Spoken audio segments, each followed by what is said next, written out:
Depois de mergulhar no repertório de Gal Costa e circular o Brasil cantando as belezas da felina de unhas negras e íris cor-de-mel, Cato retorna para seu universo pessoal e particular em Caminhos Selvagens, um de seus discos mais íntimos e sinceros.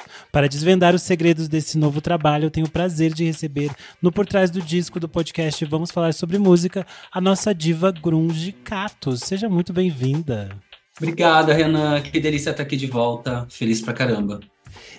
Cato, você já participou aqui do podcast, eu te acompanho desde 2009, eu estava vendo aqui e fiquei pensando que nesses muitos anos de carreira você já foi muitas, mas eu entendo que esse disco, Caminhos Selvagens, é um momento de muito pessoal, de você se colocar de maneira muito forte nas canções. Eu queria entender para você como foi esse processo de chegar até esse disco e entender, são essas as palavras que eu quero jogar no mundo.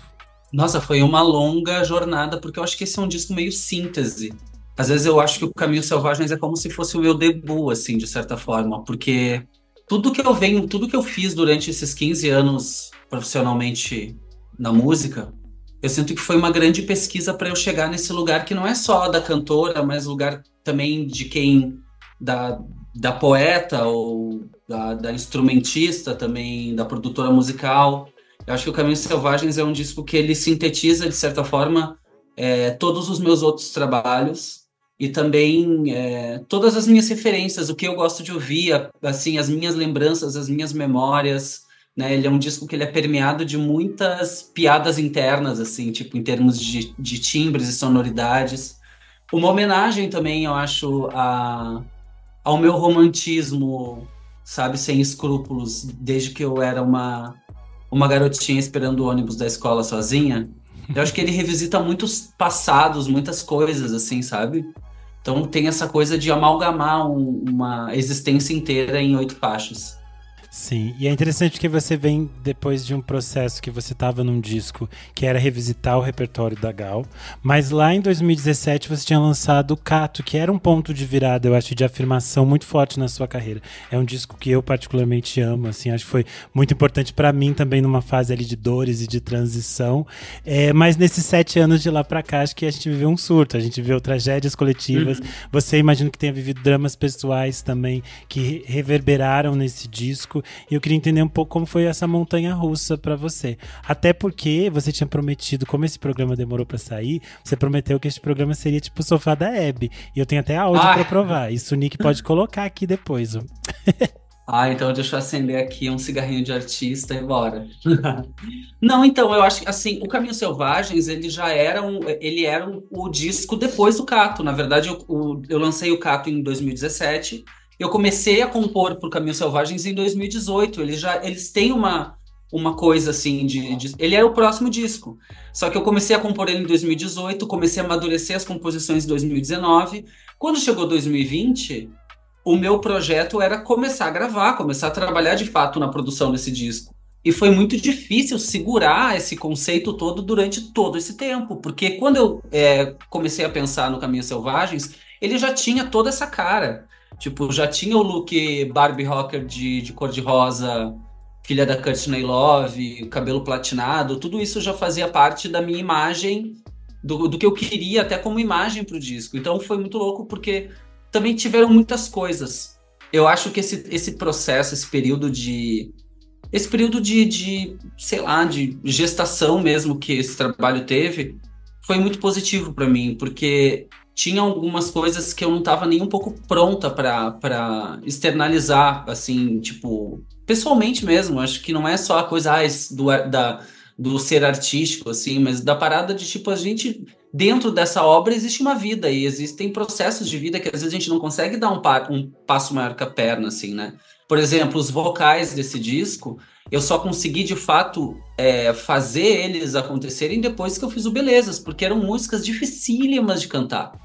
Eu levo um laço das músicas do Caminhos Selvagens para cantar, porque elas precisam de uma técnica que em 2020 eu não tinha para cantar.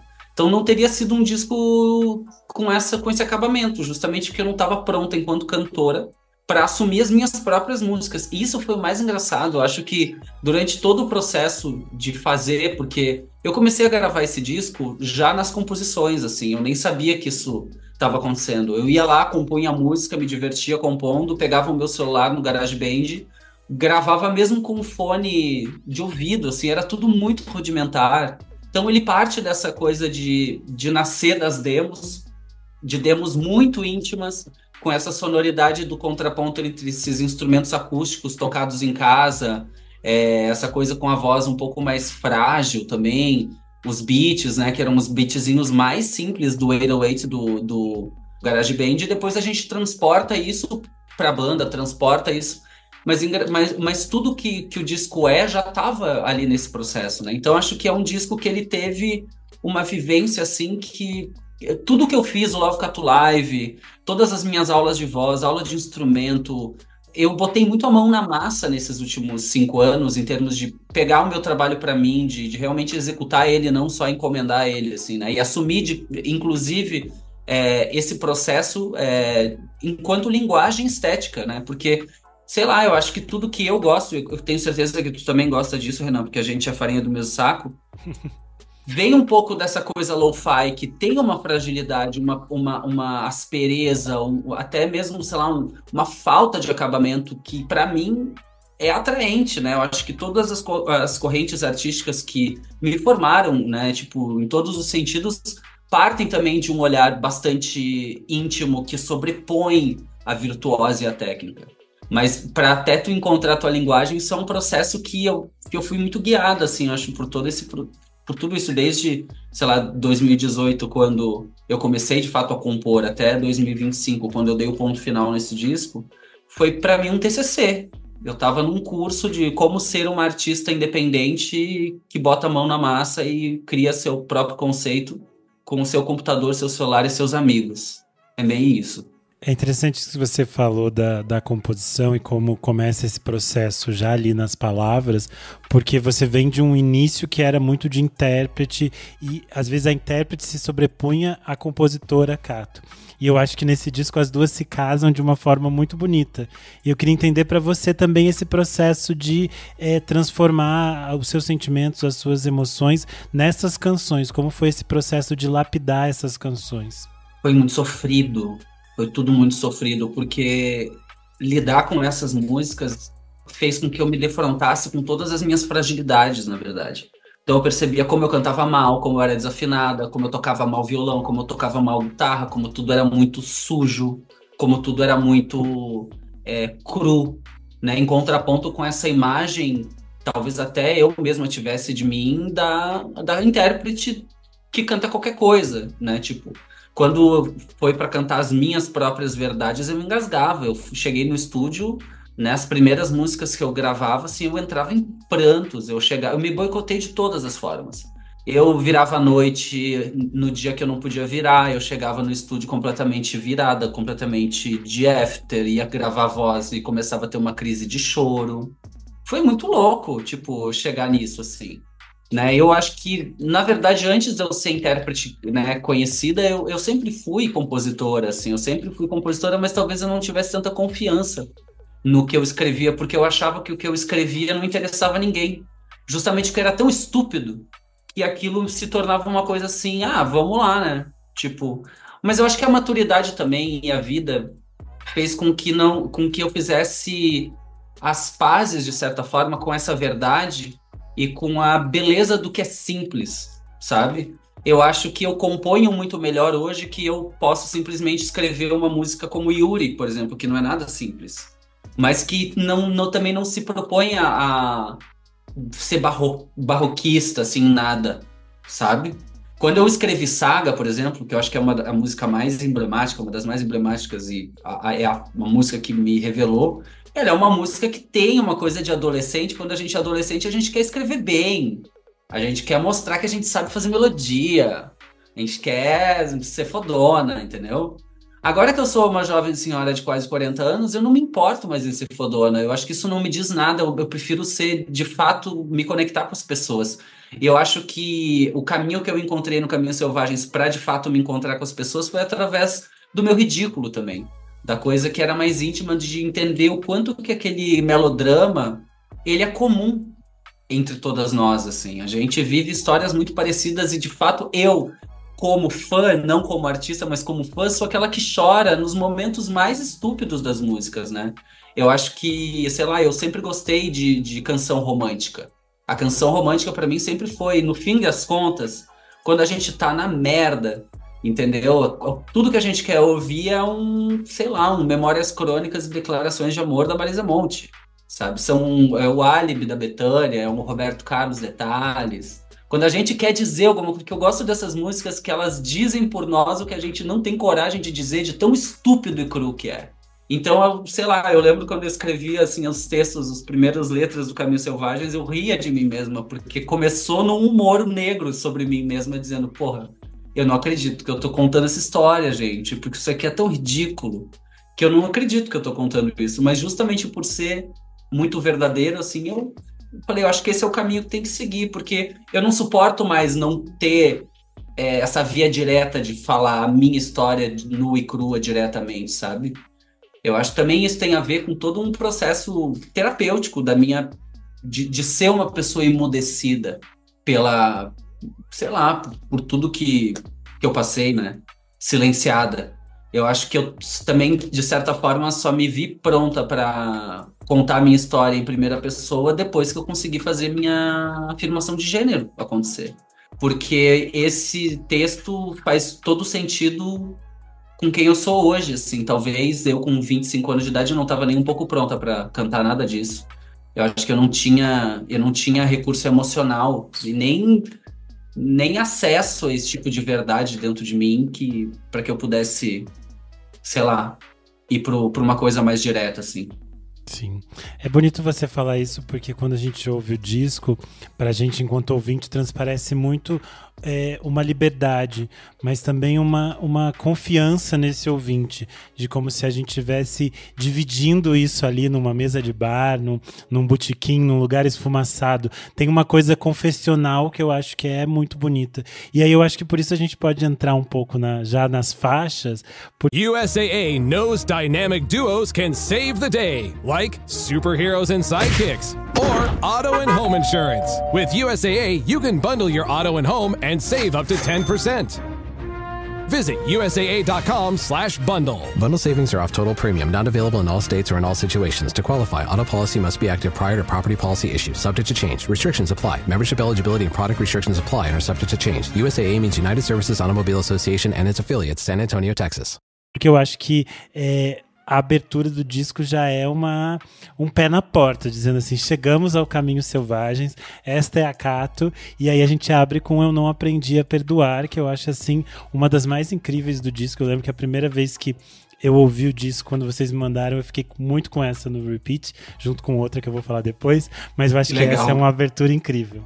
Essa foi a primeira música que eu compus, né? Eu acho que eu tava correndo no Ibirapuera, acho que isso foi em 2018, foi quando eu entendi o que eu ia contar, porque eu não tava em busca de um disco. Eu nunca tô em busca de disco nenhum, eu prefiro fugir deles.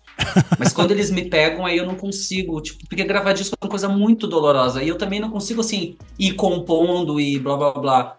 Quando eu encontro o tema me carrega pelas canções e pelas composições e pelas ideias. E quando eu ouvi, eu tava correndo e eu ouvi o...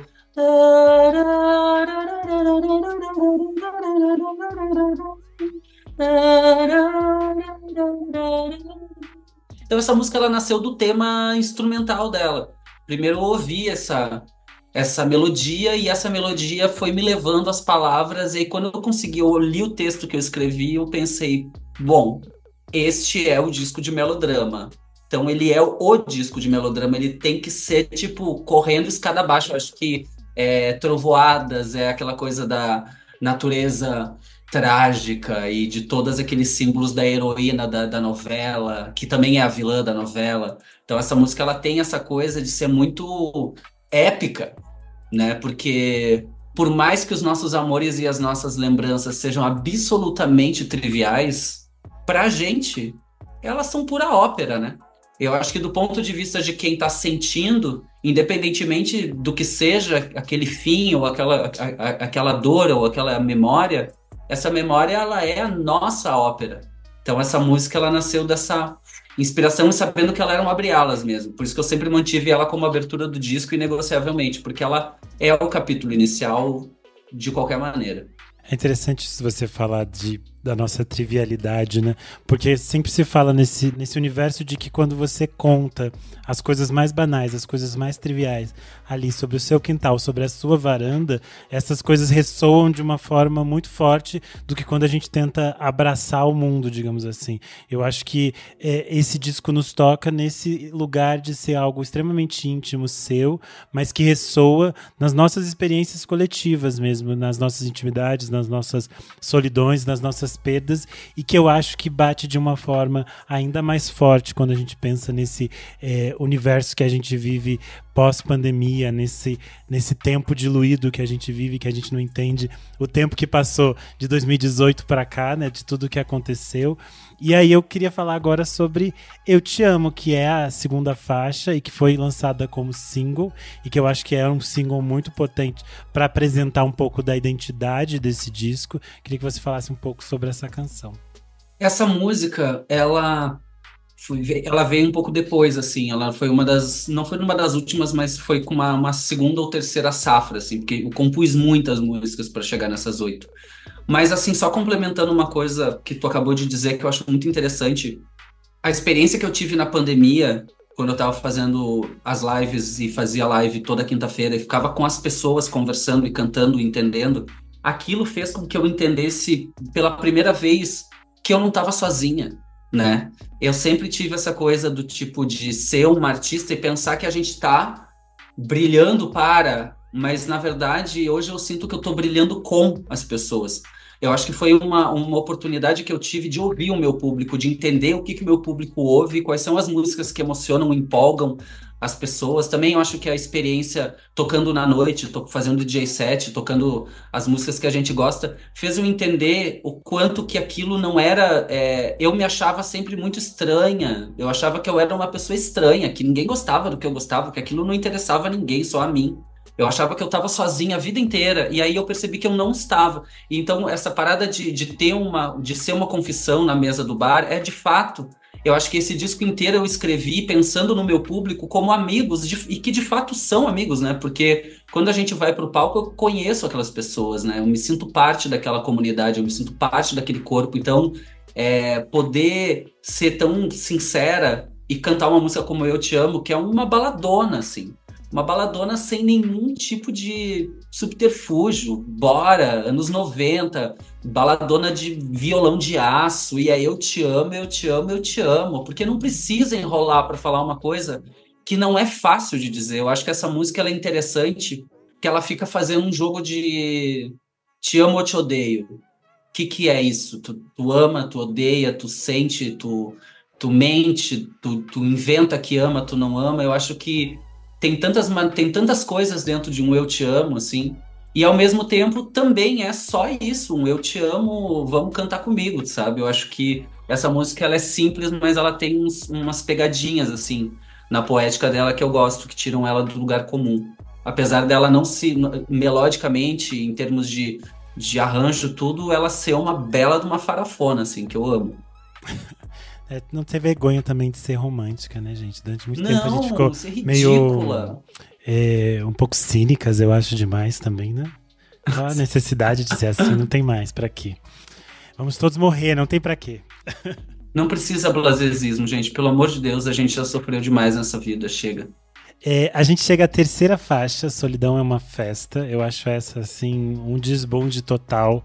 Eu acho a letra uma coisa muito, muito bonita.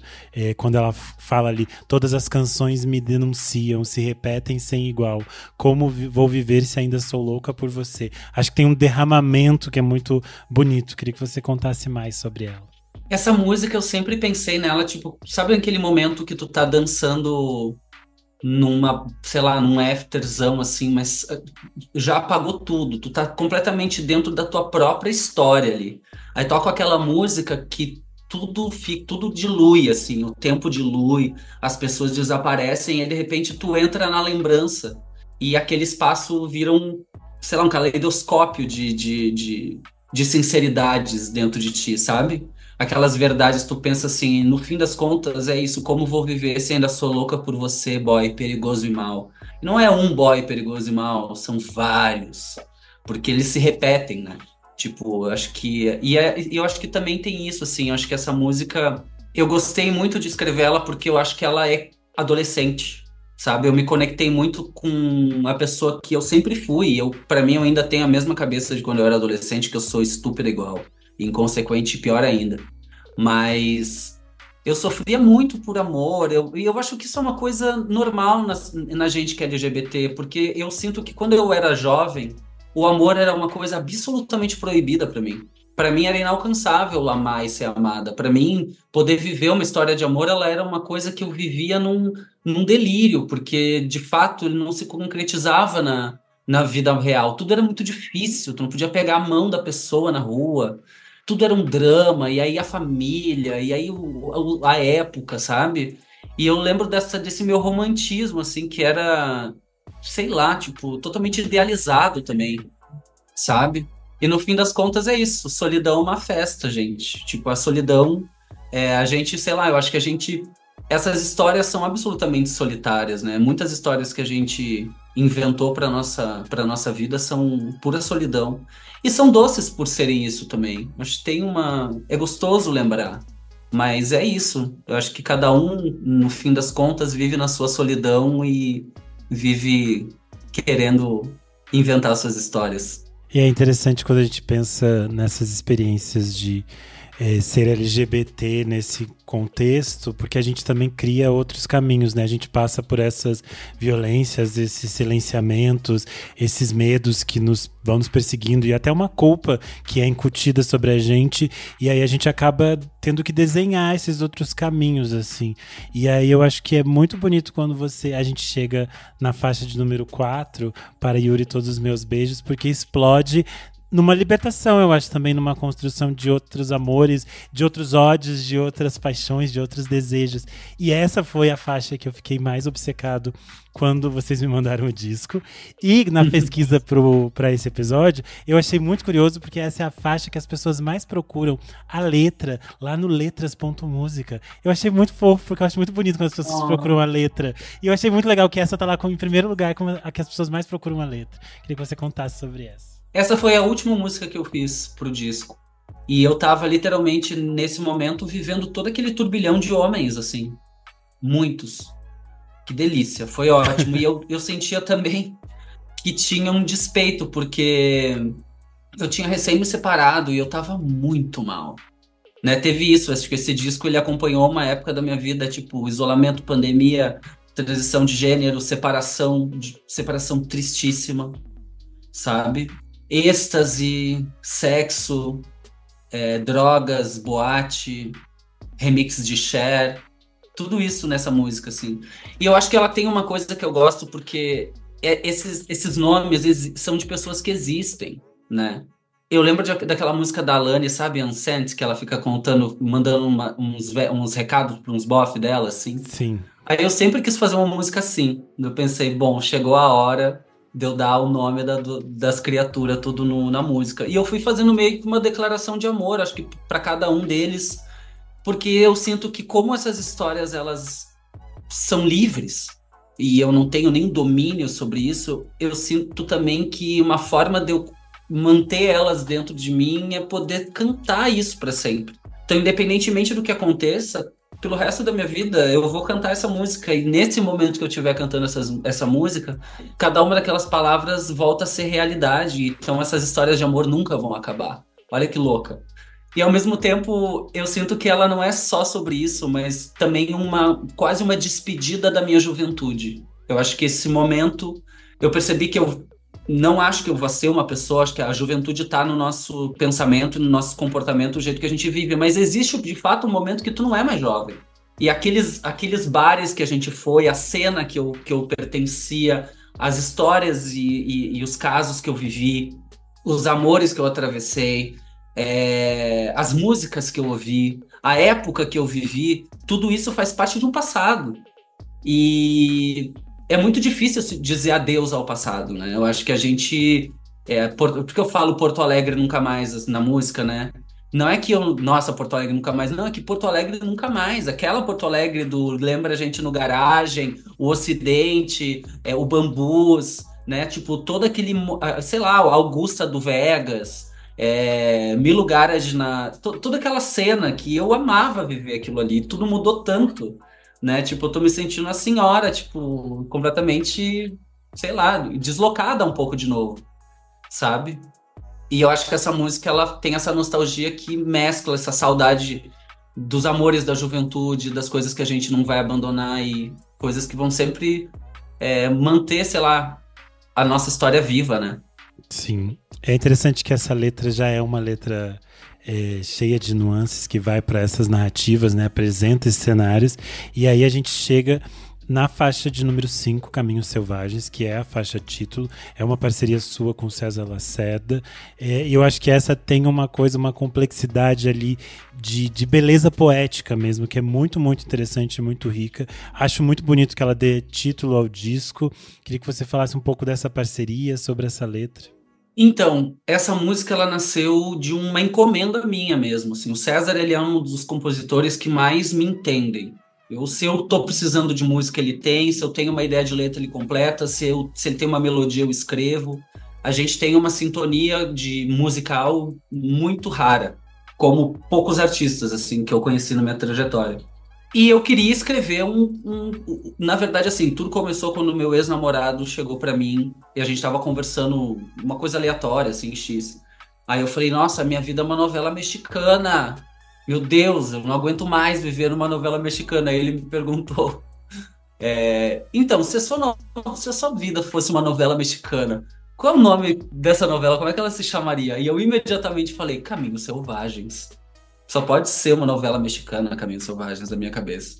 Aí eu fiquei com isso eu mandei um recado pro César. Eu falei, César, acho que eu quero fazer um show, sei lá. Alguma coisa que se chame Caminhos Selvagens. Nem era o disco ainda. Quero, sei lá, fazer alguma coisa com esse nome e penso nessa música título dessa novela mexicana, que é Caminhos Selvagens, e eu quero que seja uma coisa super Tori Amos, que tenha piano, que tenha... Ai, sabe? Elis Regina. Chama Elis Regina.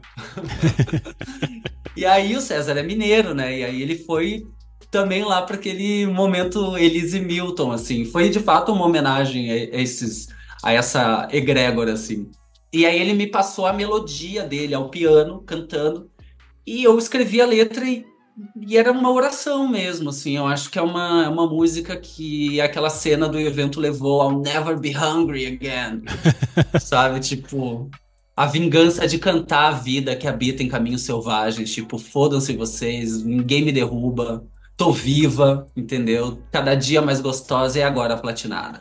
Perfeito. A gente chega então à faixa de número 6, Madrigal, que eu acho que é outra dessas faixas que é interessante, que no início, quando a gente começou aqui, você falou que as letras às vezes tinham uma certa simplicidade, uma não necessidade de se mostrar complexa e tudo mais, mas é muito bonito como essa naturalidade da sua composição, essa forma como cria uma fluidez, cria coisas muito, muito belas e imagéticos muito belos e universos que você nos leva. Eu acho que Madrigal é uma prova dessa beleza poética do disco, que eu acho que tem uma coisa da crueza da produção, tem a coisa do rock, as guitarras bem proeminentes, mas tem essa beleza e essa delicadeza pela qual você nos leva. Queria que você falasse um pouco sobre essa faixa. Madrigal foi uma das músicas mais enigmáticas que eu já escrevi, assim. Eu tava nessa função testando uns beats, eu ouvi o beat, assim, enfim, fui meio que atrás dele e comecei a fazer a melodia de voz, comecei a cantarolar ela e tal. E meio que, assim que eu tive uma ideia mais ou menos pra onde eu ia, fiquei muito seduzida porque eu achei tudo muito dark, assim. E eu tava doida pra fazer alguma coisa assim, só que a gente não tenta, né? Tem que ser natural mesmo, como tu falou. Acho que vem de dentro, no momento certo, né? E eu gosto que as minhas músicas, assim, que elas não pareçam com nada, assim. Eu gosto que elas, às vezes, não tem uma referência clara, né? Eu ouvi um beat, cantei uma melodia, a própria melodia me sugere uma atmosfera. E essa letra meio que foi um vômito absurdo. Foi um vômito absurdo, mas eu acho que ela é muito... ela é muito cheia de camadas mesmo. Acho que Madrigal é uma música que fala da minha feminilidade mais primitiva, assim. Uma música lilithiana, ela fala da minha relação com a minha deusa. E eu acho que depois que eu tinha ido falando tanto de Vênus, assim, né, no Cato, que eu entendi também essa feminilidade vinda desse lugar venusiano, dessa vez veio de um lugar mais lilithiano, que também é muito forte. E essa música me causa muitas interpretações sobre a minha relação, sei lá, com a minha feminilidade, com o poder que isso emana, também com a fragilidade que isso sugere, né? Porque eu acho que Madrigal, uma música, tem aquela parte, eu acho que tudo culmina, né, pro momento que eu falo, e você pode me comer como você quiser, eu quero que você me adore.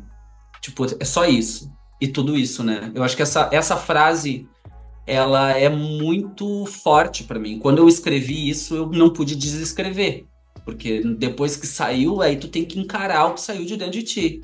E eu acho que isso é uma parada tão freudianamente pontuda, assim, e ela sintetiza tantas coisas e fala tão pouco e tanto, que eu viajei que ela tem 3 camadas da música, assim. Uma é: você pode me comer como você quiser, eu quero que você me adore, como uma súplica, que tá lá. É um pedido, é uma súplica, é um por favor, me adore. É um comando, porque você também pode estar dando um comando e você pode me comer como você quiser, adore. Que eu acho que combina bastante com quem eu me tornei. E tem a terceira camada que eu acho muito chique, que é a da artista com seu público, né? Eu acho que, tipo, em relação a ela, eu sempre imaginei essa música como uma performance de corpo muito, muito física, muito sexual, muito agressiva. Eu sempre imaginei ela como uma parada muito agressiva. E, ao mesmo tempo, tu tá diante do público se colocando como um banquete para que eles façam o que quiser de você, sim. Sabe? Eu acho que, tipo, eu sempre fui tão protegendo as minhas ideias e sendo fiel à minha arte. Ai, chegou um momento também que eu acho que o artista, ela chega diante do público, tira a roupa e você pode me comer como você quiser. Eu gosto também disso. Eu acho que todas as 3 personas estão nessa única ideia. E elas são a mesma coisa. Incrível, olha aí, você prometeu que esse seria o sofá da Hebe e você entregou, porque eu acho que da psicanalista Hebe, né? É uma coisa meio Marília Gabriela nos anos 80, assim, TV Mulher, sabe? Elas sentadas naquele sofá, elas com as pernas em cima do sofá, assim, a Gabi fazendo perguntas muito íntimas. Eu achei que você entendeu o conceito que a gente gosta desse programa, que é a pessoa realmente contar esses detalhes por trás das canções e trazer esse olhar que é para se casar com a perspectiva do público. Eu acho que a ideia do Por Trás do Disco é realmente a gente desvendar o que o artista pensou, o que o artista entende que isso reverberou a partir dessa música, mas é também legal quando isso se confronta com aquilo que quem tá nos ouvindo sente ao ouvir a canção. Acho que isso que é tão bonito dessa troca. Mas vamos seguir aqui, porque a gente chega na faixa de número 7, 1001 Noites is Over. É outra dessas faixas que eu adoro. Eu acho que ela tem um pouco desse clima que você falou também, de se conectar com aquele universo da pista de dança, da noite esfumaçada, do encontro com os amigos no bar, de uma coisa de festa, de dançar, de ouvir, dizer, essa é a minha música, eu quero dançá-la da forma que eu quiser dançar. Eu queria que você falasse um pouco sobre ela. Então, 1001 Noites Over é um dos momentos rock do disco, assim. Eu acho que o rock, ele tá no disco como um todo, ali, como textura, como ideia, né? Mas 1001 Noites Over, pra mim, é um momento que esse rock, ele é o gozo. Acho que o disco, ele constrói muitos momentos de sei lá, de arranjo, de coisa que o rock, ele tá ali o tempo todo. Ele é uma neblina, às vezes ele aparece, às vezes ele some, né? Mas nesse momento o rock, ele vira o tema do disco. E eu queria que esse disco, ele fosse um disco de rock não sendo. E eu acho que nesse momento ele é. E eu gosto que isso é o clímax do disco, né? E é uma música que ela tem, sei lá, ela é super longa e ela tem um instrumental que... Ela é muito mais do arranjo do instrumental do que da letra. Acho que a letra, ela é bem, sei lá, muito na palavra, assim, também. Eu gosto da história também, que 1001 Noites Over é aquele momento que tu já mentiu pra si mesma que superou e não superou, mas aí você encontra o ex na boate, você não sabe se vai ser legal ficar com ele ou não. Você quer, mas você não sabe se é o certo a se fazer. Mas quem disse que a gente faz o que é certo, não é mesmo? Então tem um pouco desse encontro, assim, tipo, e o que você quer de mim agora é que eu tô bem aqui, tipo, não, tipo, ok, sabe? Mas tem uma coisa que eu gosto dessa música, que ela nasceu do riff inicial dela. E esse riff inicial é de uma música que eu fiz na minha adolescência. E aí também o Caminhos Selvagens tem uma questão que eu amo, que muitas das canções, nem todas, mas grande parte delas, foram iniciadas melodicamente ou tiveram fragmentos de músicas que eu compunha quando eu comecei a compor. Quando eu peguei os meus primeiros violões, as revistinhas de tocar Legião Urbana, Cássia Eller, quando eu não era uma compositora, mas eu era uma, sei lá, uma curiosa. E ao mesmo tempo eu percebi o quanto que as melhores ideias que eu tive, elas eram as primeiras ideias lá de trás. E por algum motivo eu deixei toda essa pesquisa de muitos anos para trás, como se aquilo não fosse importante o suficiente. Só que no final das contas, eu percebi que o Caminhos Selvagens, que o Caminhos Selvagens ele não é um novo capítulo, ele é um retorno àquela pessoa que estava lá atrás e que não pôde ser, mas que agora é, sabe? Eu acho que às vezes eu penso que esse disco serviu para que eu retomasse a minha história para mim mesmo, sabe? A partir das minhas primeiras impressões musicais, a partir também da permissão que eu me dei de não ser virtuosa, a permissão que eu me dei de não ser nem um pouco, sei lá, pretensiosa de certa forma, não sei se eu fui ou não, mas eu não me senti isso durante o processo. Eu acho que era uma parada muito mais de respeito à fagulha original, que geralmente é no erro que a gente encontra a nossa identidade, né? Eu acho que, assim, quando eu mancho um papel ali, faço um desenho a partir da mancha, é onde eu justamente encontro o que eu realmente quero dizer, né? Eu tenho uma relação que eu gosto muito da rasura, para poder encontrar, a partir da rasura, alguma coisa com um acabamento, que aí o processo vai dizer qual é. Então essa música, o solo de baixo, o riff, ela foi uma música que eu já escrevi umas 5 vezes. Desde que eu sou adolescente, eu já tentei escrever essa música várias vezes e agora ela finalmente conseguiu existir. É interessante isso que você fala, porque quando a gente escuta o disco tem esses ecos de todas aquelas coisas dos anos 90 que propunham que a gente desconstruísse aquelas perspectivas de um acabamento extremamente refinado. Eu acho que tem a coisa do grunge que eu citei na abertura, mas tem a coisa ali de todos esses artistas mais experimentais que propunham que a gente poderia fazer coisas de uma forma que a gente quisesse. King Gordon, PJ Harvey, eu acho que tinha essa perspectiva. E isso se sobressai quando a gente escuta. E aí, que eram mais artesanais, né? Desculpa, Renan. Que é uma parada mais artesanal, né? Que revela o processo íntimo do artista. E é isso que tem que ser mostrado, né? E também acho que abre um diálogo com o ouvinte, né? Propõe uma troca que não é uma coisa tão concreta. Acho isso bonito. A gente chega à última faixa do disco, Leite Derramado. Eu acho que a gente fecha com muito drama. Eu acho que tem uma coisa meio Maria Bethânia em drama mesmo, uma coisa exagerada, assim. Limpa o sangue das canções no pano de prato. Acho que tem isso nessa faixa. Tudo. Então eu queria que você falasse um pouco sobre esse fechamento. Cara, essa música, eu nem sei de onde ela surgiu, essa música. Na verdade, que eu tinha feito esse refrão há muitos anos atrás, eu tinha abandonado, depois resolvi retomar ele. E eu acho que essa música, ela tem uma tristeza muito profunda, mas ao mesmo tempo ela tem uma esperança. Eu acho que ela não... Sabe o final do Encontros e Desencontros? Sim. Que é aquela coisa que ele sussurra uma coisa no ouvido dela, tu não sabe o que é aquilo, mas aquilo é tão bonito porque é um fim que não é um fim. É um fim que deixa as coisas em aberto, assim, né? Eu acho que essa música Leite Derramado, ela é de fato um reencontro, assim, que eu vivi pessoalmente. E também que se mistura com várias outras histórias que eu vivi, né? Eu acho que fiz uma coxa de retalhos desse sentimento através de imagens. Mas eu fico imaginando que é, tipo, olhando para esse amor idealizado e percebendo que ele se realizou, né? Tipo, apesar de não existir mais, ele existe e sempre existirá porque, né, não termina. Eu acho que a gente não deixa de amar quem a gente amou, acho que a gente supera, né? ou a gente transforma isso numa rejeição, a gente transforma isso numa coisa, mas eu tenho uma relação com quem eu amei eu não tenho nenhuma pessoa com quem eu não fale, com quem eu tenho uma relação ruim, que eu odeio, eu não tenho ninguém assim. Eu acho que eu carrego um respeito, talvez, assim, por tudo que eu vivi. Eu acho que essa música fala disso, tipo, quem vai pagar para ver o circo incendiado vai beber do leite derramado e ver estarrecido o filme do final, eu sei. Só nos resta recolher os cacos e sobreviver.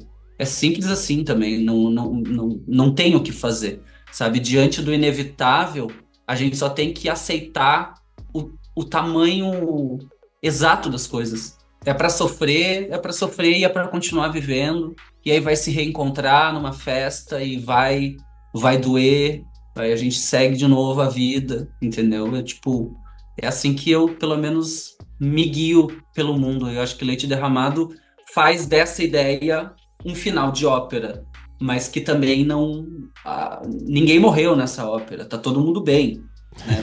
A vida continua, não tem um fim. É trágico no perfume, mas na vida real não é trágico mais. Eu acho que tem esse pingo de raio de sol no final do disco, assim, é como se fosse um amanhecer mesmo, assim. Traz um pouco de esperança para mim. Ah, maravilhoso. Eu sempre acho que, como eu falei antes, a ideia desse programa é a gente poder expandir os discos e entender eles na sua complexidade, que às vezes o tempo do consumo das músicas hoje em dia vai tirando da gente, a gente não tem mais os encartes, a gente tudo consome o último lançamento que saiu na última sexta-feira, e eu acho que esse programa é o nosso respiro para a gente poder conversar com os discos, sobre os discos com o tempo que eles merecem. Então eu só tenho mais uma vez a agradecer a sua disponibilidade de ter conversado com a gente, deixar esse espaço para que você convide as pessoas para te seguirem nas redes sociais, chamar ela, deixar sua mensagem. Vou deixar minha marca, Renan, obrigada demais, estou muito feliz com nossa conversa, sério, foi muito, muito legal. Ainda mais que a gente vem de uma mesma cena, né? Eu acho também que o Caminhos Selvagens é um trabalho que eu não me propus, nem tive a pretensão de falar com quem não conhece o nosso rolê. Eu acho que também tem isso, assim, a gente tem que delimitar um pouco as coisas para que a gente possa ser absolutamente sincera, porque, de fato, o que é de tudo por aí eu também não sei, eu não conheço tudo, também não me interessa tudo, né? Mas eu fico feliz de poder compartilhar esse momento, assim, com as pessoas que eu realmente confio, sabe? E queria mandar um beijo para todo mundo que tá ouvindo, gente, obrigada. E me sigam nas redes sociais, Instagram, @oficialcato, oficialcato em tudo. Oficialcato com 2 T's. E é isso aí. Perfeito. Eu sou _Renan Guerra em tudo e você pode seguir o @podcast VFSM em todas as redes. Além disso, você pode apoiar a gente no apoia.se/podcast VFSM. A partir de R$5 você tem acesso a vários conteúdos com bastante antecedência. Participa do nosso grupo fechado para apoiadores no Telegram, assiste algumas das nossas gravações ao vivo e recebe esses episódios especiais com certa antecedência. Então é isso. Até a próxima. Tchau, tchau.